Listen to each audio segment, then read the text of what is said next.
पुल सिरात, जहन्नुम के ऊपर बना हुआ मशहूर पुल। बिलाशुबा हम सब इस पुल को पार करेंगे, जो बाल बराबर बारीक और तलवार की धार जितना तेज है। कोई भी पुल सिरात को उस वक्त तक पार ना कर सकेगा जब तक वो सवालात के 7 मरहलों से ना गुजर जाए। 7 सवालात, 7 मुख्तलिफ पड़ाव पर। ये 7 सवालात क्या हैं? क्या आप इनका जवाब देने के लिए तैयार होंगे?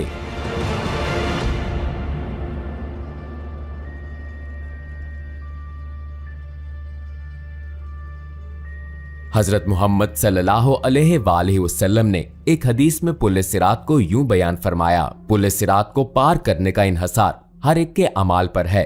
कुछ लोगों के लिए ये बहुत आसान होगा और कुछ के लिए बहुत मुश्किल। ये जहन्नुम का एक पुल है जो के बाल से ज्यादा बारीक और तलवार की धार से ज्यादा तेज है। इसमें कांटे और बेड़ियां हैं जो उनको गिरफ्त में लेंगे जिसे अल्लाह चाहेगा।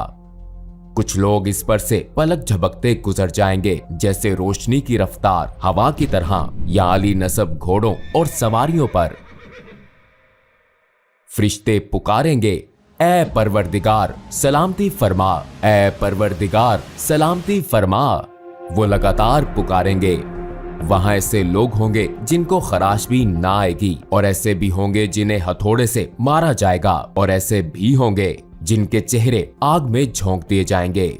जी हाँ, जैसा कि हदीस से साबित है कि लोग खुदा की बारगाह में अपने दर्जात की बुनियाद पर इस पुल को पार करेंगे।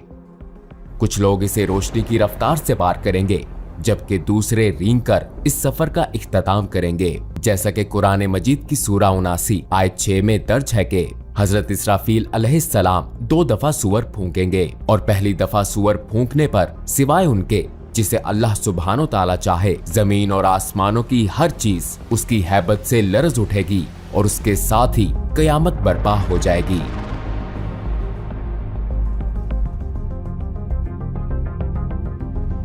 दूसरी दफा सूअर फूंकने पर सब दोबारा जिंदा होंगे और अपने रब की तरफ दौड़ेंगे ताकि मैदाने हशर में जमा हो जाएं, रोजे महशर का मकाम। जो लोग इस खौफनाक कयामत में दोबारा उठाए जाएंगे, उनको उनके अमाल का हिसाब दिया जाएगा जो उन्होंने दुनिया में किए थे। जैसा कि कुरान मजीद की आयत में बताया गया है, दाएं हाथ में अमाल नामा पाने वालों के लिए जन्नत की बिशारत है, और अगर अमाल नामा बाएं हाथ में या पीछे से दिया जाएगा तो ये जहन्नुम के अजाब की वईद है।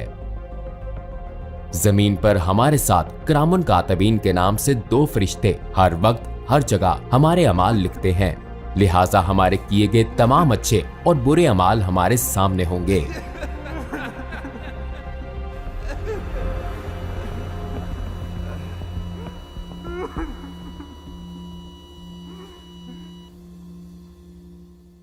अमाल नामे के हवाले से सूरह कहफ की आयत नंबर 49 में बताया गया है, और उनके सामने अमाल नामा रख दिया जाएगा। फिर तू मुजरिमों को देखेगा, उस चीज से डरने वाले होंगे जो उसमें है, और कहेंगे अफसोस हम पर। ये कैसा अमाल नामा है कि उसने कोई छोटी या बड़ी बात नहीं छोड़ी, मगर सबको महफूज किया हुआ है, और जो कुछ उन्होंने किया था सबको मौजूद पाएंगे, और तेरा रब किसी पर जुल्म नहीं करेगा। रोजे महशर अमाल नामा हमारे सामने रखा जाएगा। एक दफा अमाल नामा मिल गया तो हम अपनी मंजिल के करीब पहुंच जाएंगे, लेकिन आखिरी मंजिल से पहले एक और पड़ाव भी है, एक ऐसा पड़ाव जो बाल से बारीक और तलवार की धार से तेज है। एक ऐसा पड़ाव जिसे बगैर किसी इस्तिस्ना के सबको पार करना है। ये पड़ाव पुल सिरात है। तुम में से कोई भी ऐसा नहीं जिसका इस पर से गुजर ना हो। ये तेरे रब पर लाजिम मुकर्रर किया हुआ है।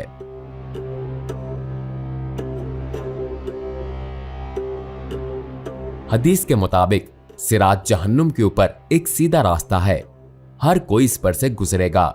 ईमान वाले इस पर से अपने अमाल के मुताबिक तेजी से या आहिस्तगी से गुजरेंगे, जबकि काफिर और गुनाहगार लोग ठोकर खाकर जहन्नुम में जा गिरेंगे।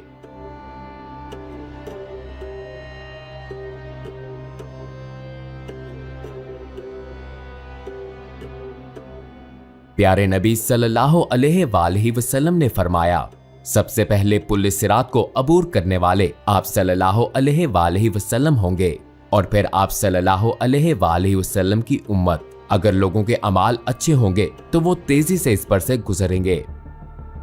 लिहाजा पुल सिरात पार करने के लिए आपसे क्या पूछा जाएगा? पुल सिरात पर हर एक से उसकी जिंदगी के अच्छे अमाल और गुनाहों के बारे में पूछा जाएगा। जैसा कि हमने शुरू में कहा कि पुल सिरात को 7 मरहलों पर सवालात के बगैर पार नहीं किया जा सकता। 7 पड़ाव के 7 सवालात। पहले पड़ाव पर जो पहला सवाल होगा वो हमारे ईमान के बारे में है। अगर हमारा ईमान कामिल है तो हम बासानी पहले मरहले से गुजर जाएंगे, लेकिन काफिर पहले ही मरहले में जहन्नुम में जा गिरेंगे। हम जानते हैं कि उन लोगों का आखिरी ठिकाना जहन्नुम है जिनको ईमान लाने का मौका दिया गया, लेकिन वो फिर भी ईमान नहीं लाए।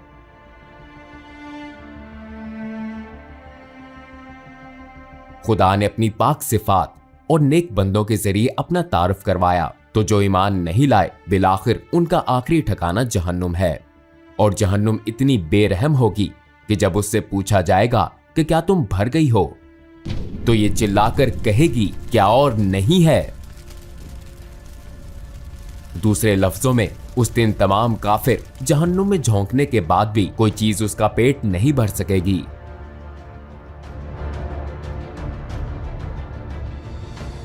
लेकिन डरे मत, अगर आप ईमान लाए और आपने नेक अमाल किए तो आपको रोज़े महशर की सख्तियों से पलक झपकते ही छुटकारा मिल जाएगा, बिल्कुल ऐसे जैसे हजरत इब्राहिम अलैहिस्सलाम आग में सही सलामत रहे। अगर आप ईमान लाए लेकिन खुद को बचाने के लिए अच्छे अमाल जमा नहीं किए, तब भी आपके पास मौका है, वरना आपके गुनाह कांटे बनकर आपका पीछा नहीं छोड़ेंगे। अगर आप इन कांटों से पीछा छुड़ा लेते हैं तो बहुत अच्छी बात है, लेकिन अगर ऐसा ना हो सका तो जहन्नुम की आग आपको निकलने की मुंतजिर होगी।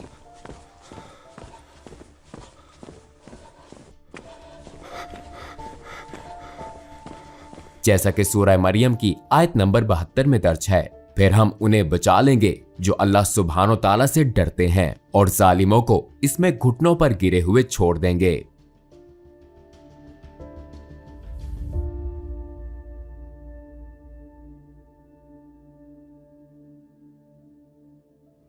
आइए इस पर बात करें कि हम इस पुल को कैसे पार करेंगे, जहां जहन्नुम अपनी तमाम तर होलनाकियों और दहशत के साथ हमारे कदमों तले होगी।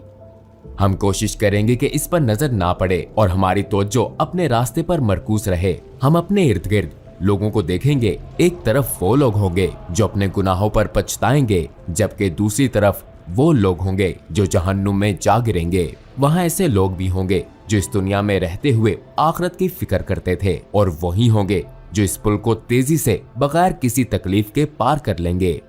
पहले सवाल के जवाब में कामयाबी के बाद हम वहां पहुंचेंगे जहां दूसरा सवाल पूछा जाएगा। हमसे यहां नमाज के बारे में पूछा जाएगा, जो कि ईमान के बाद दीन इस्लाम का सबसे अहम सतून और इसके बुनियादी अरकान में से एक है। आपकी नमाजें जितनी मुकम्मल और खालिस होंगी, आपका हिसाब उतना ही आसान होगा। लेकिन अगर आपकी नमाज सही नहीं है तो शायद आपके अकीदे की इमारत गिर जाएगी। हमारे प्यारे नबी सल्लल्लाहु अलैहि वसल्लम ने फरमाया, नमाज दीन का सतून है, जिसने इसको तर्क किया बस उसने पूरे दीन को मुनहदम किया। अगर हम जहन्नम की आग से बचना चाहते हैं तो हमें यकीनी तौर पर अपनी नमाजें एक इमारत के मजबूत सतून की तरह कायम करनी होंगी। अगर हम जमीन पर सुई के नाके से भी जहन्नुम की आग देख लें तो सजदे से सर नहीं उठाएंगे। ठीक है, हमारा ईमान मजबूत है और हमारी नमाजें भी दुरुस्त हैं। अब हम तीसरे मरहले में दाखिल होंगे। अगर हमने दुनिया में खुदा के माल को उसकी हदायत के मुताबिक खर्च नहीं किया तो अगला सवाल हमारे लिए परेशान कुन होगा, क्योंकि हमसे पूछा जाएगा कि हमने अपना माल कहां खर्च किया और किसके साथ बांटा। क्या हमने ज़कात अदा की? हमसे सवाल होगा। इस बारे में गौर कीजिए। आपने जिंदगी इस ख्याल के तहत गुजारी कि खालिक का अता करदा माल आपका अपना है और ज़कात जिसका हुक्म खुदा ने बांटने के लिए दिया, आपने इसे मुस्तहकीन को देने के बजाय उनसे छुपाने को तरजीह दी। हमें ऐसी सूरत हाल से अल्लाह की पनाह मांगनी चाहिए। अगर हम अपना माल छुपाएंगे तो जन्नत भी हमसे छुप जाएगी। अगर हमने अपना माल खुदा की हदायत के मुताबिक कमाया और खर्च किया तो अगले पड़ाव पर हमसे रोजे के बारे में सवाल किया जाएगा, जो कि हम पर इसी तरह फर्ज हैं जिस तरह पिछली उम्मतों पर फर्ज थे। अगर हम इस पूछ कूछ के दौरान काश जैसा लफ्ज अदा नहीं करना चाहते तो हम पर लाजिम है कि माजी में हीलों बहानों से जो रोजे छोड़े हैं उनकी कज़ा अदा करें। इसके बाद हम 5वें पड़ाव पर होंगे। इस पड़ाव पर हमसे हज के बारे में पूछा जाएगा। अगर आप माली मसाइल की वजह से हज नहीं कर सकते तो माली इस्तेहकाम के बाद जिंदगी में एक दफा जरूर हज करें। अगर हम इस्तात होने के बावजूद हज अदा नहीं करते और बहाने बनाते हैं तो हम संगीन नताइज का सामना कर सकते हैं। छठे पड़ाव पर हम इस मौजू की तरफ आएंगे जो बिना इस्तिस्ना के हर किसी से मुतल्लिक है। ये मौजू हकूकुल लिबाद और सिला रहमी है।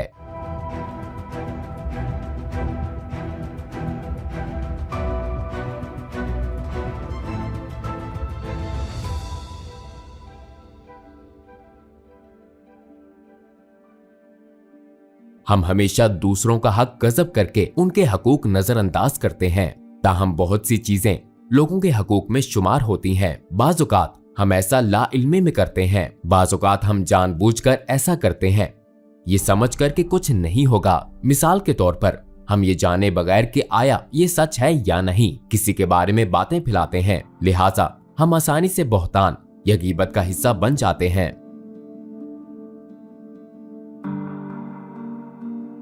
हमारे दीन में खानदान और रिश्तेदारों का तस्वुर बहुत अहम है, लिहाजा इसको बहुत अहमियत देनी चाहिए। ताहम हो सकता है कि हम अपने तमाम रिश्तेदारों के साथ हमेशा ना रहें, हमें उनके कुछ रवैये नापसंद हो, लेकिन हमें उनसे मुकम्मल कता ताल्लुक नहीं करना चाहिए। आइए सहाबा कराम रिजवान अल्लाह अलैहिम अजमाइन की हयात पर नजर डालें। चंद सहाबियों के वालिदैन मुसलमान ना थे, लेकिन उन्होंने फिर भी अपने वालिदैन को खुश करने की कोशिश की, सिवाय उन मामलात के जिनसे खुदा ने मना किया था। जब हम उन तमाम मराहिल से गुजर जाएंगे तो हमसे तहारत यानी गुस्ल का सवाल होगा। अगर हम पिछले 6 सवालों में कामयाब रहे, खुदा के फजल से हम उन लोगों में शामिल होंगे जो सफाई को तरजीह देते हैं। अगर हम तहारत का ख्याल ना रखते तो पिछले सवालात में कामयाबी भी मुमकिन ना होती।